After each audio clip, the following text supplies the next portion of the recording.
शिंदे गटात शिवसेना शिंदे गटामध्ये अनेकांनी प्रवेश केलेला आहे. आगामी निवडणुकीच्या पार्श्वभूमीवर सुप्रीम कॉलनीतले 4 वेळचे नगरसेवक बापशे अण्णा आणि त्यांचे सौभाग्यवती त्यांच्या सुना मुलं जे कंटिन्यू तिकडून निवडून येतात त्यांचा आज शिवसेनेमध्ये प्रवेश झालेला आहे.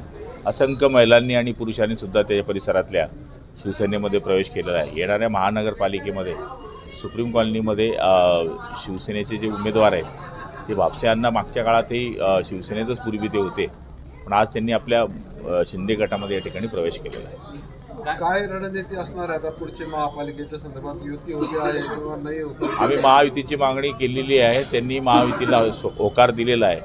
सन्मानपूर्वक तोडगा निघाला तर 100% युती होईल, नाही झाला तर मग आम्ही आमची स्वबळाची तयारी करू. तशी परिस्थिती दिसत नाही. युती होईल अशी परिस्थिती या ठिकाणी आपण असं म्हणता येणार नाही. जोपर्यंत चर्चा होत नाही तोपर्यंत या गोष्टीला काही दुजारा देता येणार नाही. भाऊ, आता काहीच दिवस राहिलेले शिल्लक आता काही ठिकाणी अर्ज भरण्यासाठी, मात्र अजूनही युतीचीच संदर्भातली चर्चा चालू आहे. वेळ कमी पडतोय. काही ठिकाणी जिथे युती आहे तिथे अर्ज भरणे सुरू झालेले आहे. काही 15 तारखेला भरणार आहे, काही 16 तारखेला भरणार आहे. हो, आगामी काळात जळगावचा जर विचार केला तर आता जळगावचं देखील निवडणुका लागत आहेत. त्या पार्श्वभूमीवर आपली रणनीती कशी असणार आहे? म्हणजे किती सीटांवर आपण दावा करणार आहे? हे बघा, चर्चेशिवाय हा विषय कसा मांडता येईल? आमच्याकडे आता सध्या स्टँडिंग बापशे अण्णा पकडले तर 20 नगरसेवक आहे.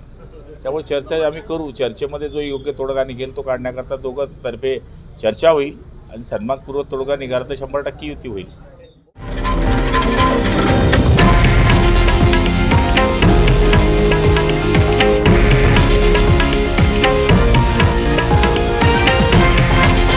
हे आहे देशातील नंबर 1 न्यूज नेटवर्क आणि आपण पाहत आहात TV9 मराठी, एकमेव.